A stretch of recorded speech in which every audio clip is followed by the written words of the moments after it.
Bofetada de Horácio Quiroga, voz Iba Mendes Costa, o comissário do Meteoro, que subia o Alto Paraná de 15 em 15 dias, sabia muito bem que não há nada mais rápido, nem mesmo a corrente do próprio rio, do que a explosão que produz um garrafão de aguardente lançado entre o pessoal de uma obra.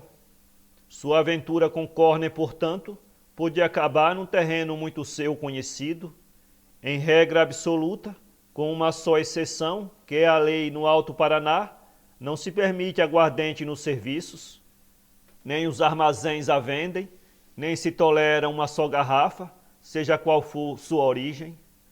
Há nos serviços ressentimentos e amarguras que não convém trazer à memória dos mensus. 100 gramas de álcool por cabeça dariam cabo em 2 horas do serviço mais militarizado.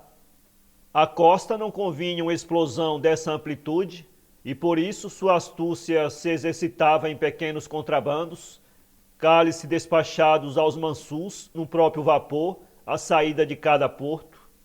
O capitão sabia disso e, como ele, toda a gente da travessia, formada quase exclusivamente por donos e comissários de obras. Mas como o astuto correntino não passava de doses prudentes, tudo ia de mão beijada.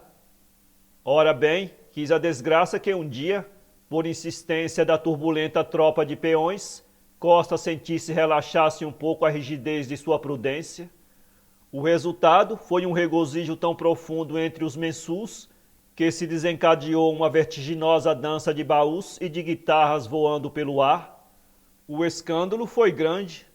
Desceram o capitão e quase todos os passageiros, sendo mistério uma nova dança, porém desta vez de rebenque, sobre cabeças mais desvairadas.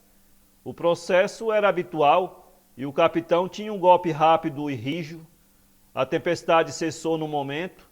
Não obstante, foi preciso amarrar de pé contra o mastro um mensu mais arrebitado do que os demais e tudo voltou à normalidade. Mas agora chegava a vez de Costa.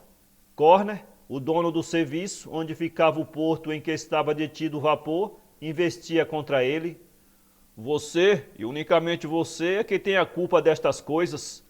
Por 10 centavos miseráveis, põe a perder aos peões e causa estes reboliços.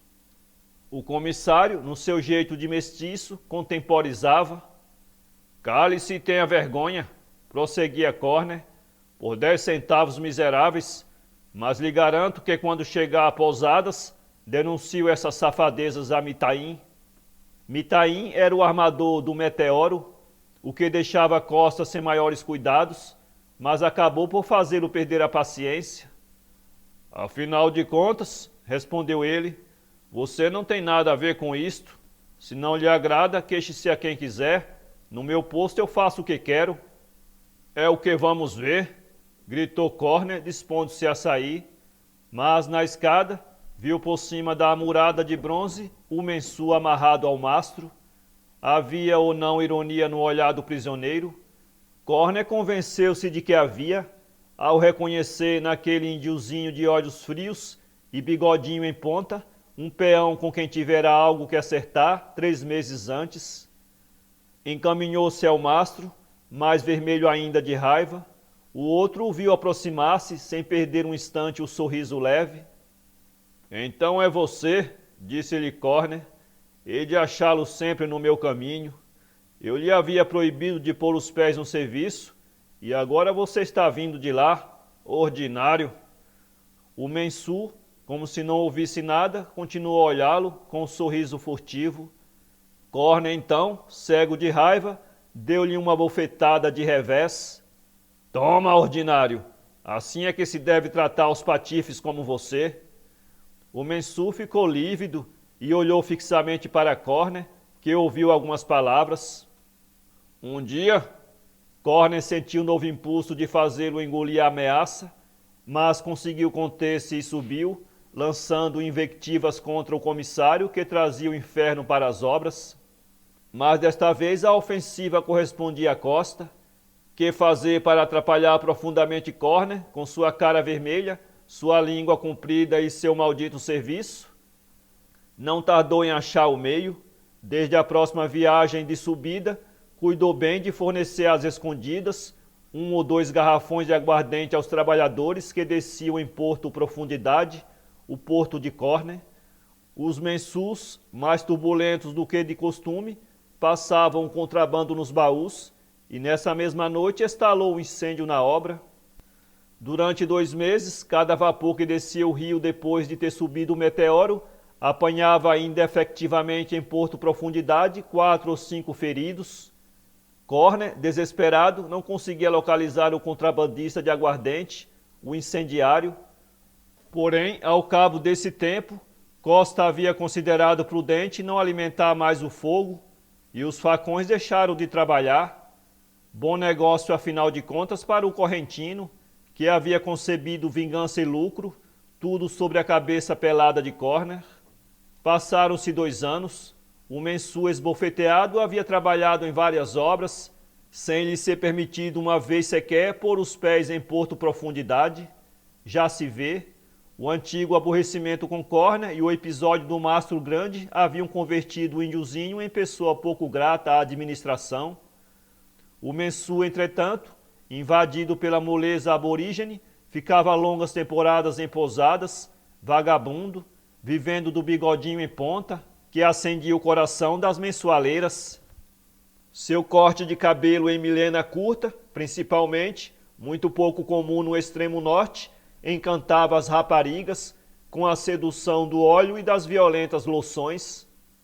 Um belo dia, decidia se aceitar o primeiro contrato aparecido a jeito e subia o Paraná. Liquidava no relance o adiantamento recebido, pois tinha um braço magnífico. Descia neste porto, naquele outro, sondava-os todos, procurando chegar onde queria, mas era em vão. Em todas as obras o aceitavam com prazer, menos em profundidade. Ali era demais. Apanhava-o nova crise de desânimo e de cansaço e tornava a passar meses inteiros em pousadas, o corpo enervado e o bigode saturado de essências. Correram ainda 3 anos.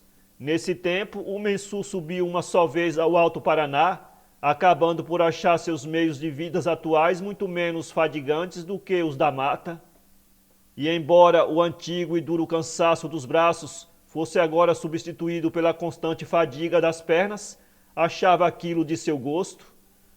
Não conhecia, ou pelo menos não frequentava de pousada senão a Baixada e o Porto.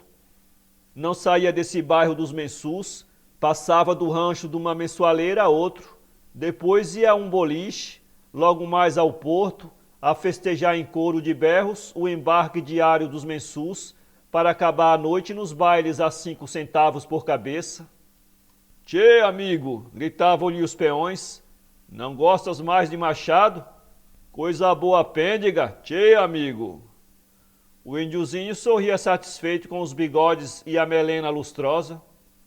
Um dia, no entanto, levantou vivamente a cabeça e a voltou todo ouvidos para os conchavadores que ofereciam esplêndidos adiantamentos a uma tropa de mensus recém-desembarcados.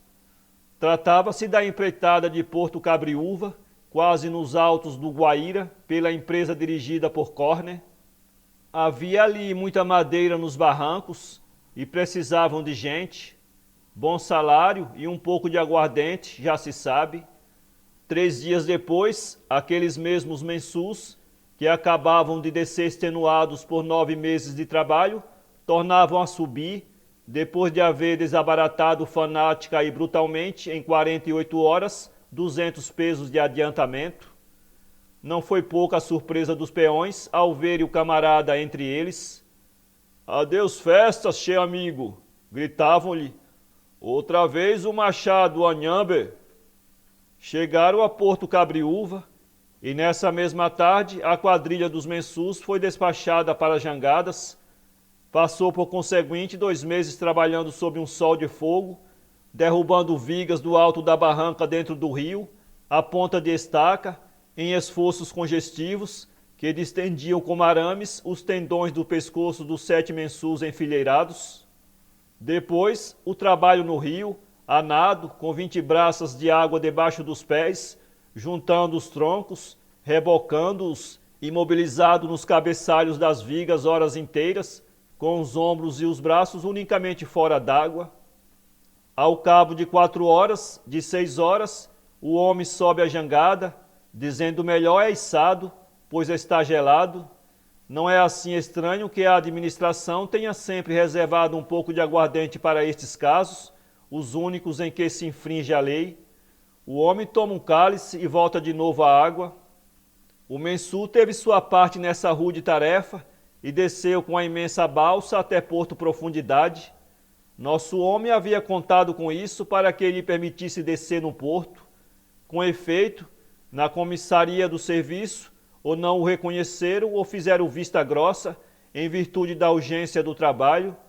O certo é que, recebida a jangada, encarregaram o mensul, juntamente com outros 3 peões, da condução de uma recua de mulas à carreiria, várias léguas para o interior. Não pedia outra coisa o mensul, que saiu na manhã seguinte, arriando a tropilha pela picada real. Fazia nesse dia muito calor. Entre a dupla muralha do bosque, o caminho vermelho deslumbrava de sol. O silêncio da selva nessa hora parecia aumentar a estoteante viração do ar sobre a areia vulcânica. Sob o sol a pino, que emudecia as cigarras, a tropilha aureolada de mosquitos avançava monotonamente pela picada, cabisbaixa de modorra e de luz. À 1 da tarde, os peões fizeram alto para tomarem mate. Um momento depois, divisavam o patrão que avançava para eles pela vereda. Vinha só, a cavalo, com o seu grande capacete de cortiça. Corner deteve-se, fez 2 ou 3 perguntas ao peão mais próximo e só então reconheceu o índiozinho, curvado sobre a chaleira d'água. O rosto suarento de Corner avermelhou um ponto mais e ele se ergueu nos estribos. É você que está fazendo aqui? Gritou-lhe furioso. O índiozinho endireitou-se sem pressa. Parece que não sabe cumprimentar a gente, respondeu avançando devagar para o patrão. Corner puxou o revólver e fez fogo. O tiro teve tempo de sair, mas sem alvo. Um golpe de facão havia lançado ao ar o revólver, com o indicador agarrado ao gatilho. Um instante depois, Corner estava por terra, com o índiozinho em cima. Os peões haviam ficado imóveis, ostensivamente vencidos pela audácia do companheiro. Sigam vocês, gritou-lhe este com voz sufocada, sem voltar a cabeça. Os outros prosseguiram na obrigação, que era para eles arriar as mulas, segundo a ordem, e a tropilha se perdeu na picada. O mensul então, sempre contendo o Corner contra o solo, atirou longe o punhal deste e de um salto se pôs de pé. Tinha na mão o rebenque do patrão, um rebenque de couro de anta. Levante-se, disse-lhe. Corner se levantou, empapado de sangue e de insultos, e tentou uma investida, mas o látego lhe caiu tão violentamente na cara que o atirou por terra. Levante, repetiu o mensul. Corner tornou a levantar-se. Agora marche. E como Corner, louco de indignação, iniciasse outro ataque, o rebenque, com um golpe seco e terrível, caiu-lhe sobre a espádua. Marche! Corner caminhou, sua humilhação quase apoplética, a mão sangrando-lhe a fadiga, o haviam vencido e caminhava. Em certos momentos, no entanto, a intensidade da afronta o detinha com um furacão de ameaças. Porém, o mensul não parecia escutar, o chicote caía de novo, terrível sobre a nuca. Marche! Iam sozinhos pela vereda, no rumo do rio, em silenciosa parelha, o mensul um pouco atrás. O sol queimava a cabeça, as botas, os pés. Silêncio igual ao da manhã, diluído no mesmo vago zumbido da selva adormecida. Só de vez em quando soava o estalo do rebenque sobre o ombro de Corner. Marche! Durante 5 horas, quilômetro após quilômetro, Corner solveu até as fezes a humilhação e a dor de sua situação. Ferido, sufocado, com fugitivos golpes de apoplexia, em vão tentou várias vezes deter-se. O mensul não dizia uma palavra, mas o chicote caía de novo e Corner prosseguia. Ao entrar o sol, e para evitar a comissaria, a parelha abandonou a picada real para uma vereda que levava também ao Paraná. Corner, perdida com essa mudança de rumo, a última possibilidade de auxílio, estendeu-se no chão, disposto a não dar um passo mais. Porém, um rebenque, com golpes de braço acostumado ao machado, começou a cair. Marche! À quinta chicotada, Corner endireitou-se e, num quarto de hora final, as rebencadas caíram a cada 20 passos, com força incansável sobre o ombro e a nuca de Corner, que cambaleava como um sonâmbulo. Por fim chegaram ao rio, cuja costa bordearam até a jangada. Corner teve de subir para a jangada, teve de caminhar como lhe foi possível até a extremidade oposta, e aí, no limite das forças, desabou de bruços, a cabeça entre os braços. O Mensu aproximou-se. Agora, falou por fim, isto é para que cumprimentes a gente, e isto para que não esbofeteis a gente. E o rebenque, com terrível e monótona violência, caiu sem trégua sobre a cabeça e a nuca de Corner, arrancando-lhe troços sanguinolentos de couro. Corner não se movia mais. O Mensu cortou então as amarras da jangada e, subindo na canoa, amarrou um cabo à popa da balsa e remou vigorosamente. Por leve que fosse a tração sobre a imensa mola de vigas, o esforço inicial bastou. A jangada virou insensivelmente, entrou na corrente e o homem cortou então o cabo. O sol já se havia posto a pedaço. O ambiente, calcinado 2 horas antes, tinha agora uma frescura e uma quietação fúnebres. Sob um céu ainda verde, a jangada derivava girando, entrava na sombra transparente da costa paraguaia, para ressurgir de novo à distância, como uma linha já negra. O Mensu derivava também obliquamente para o Brasil, onde deveria permanecer até o fim dos seus dias. Vou perder a bandeira, murmurava enquanto amarrava um cordão no punho fadigado, e com um olhar frio para a jangada, que seguia para o desastre inevitável, concluiu entre dentes. Mas aquele não vai mais dar bofetada em ninguém, gringo de um anhambebui. Para ler este conto, acesse www.poeteiro.com.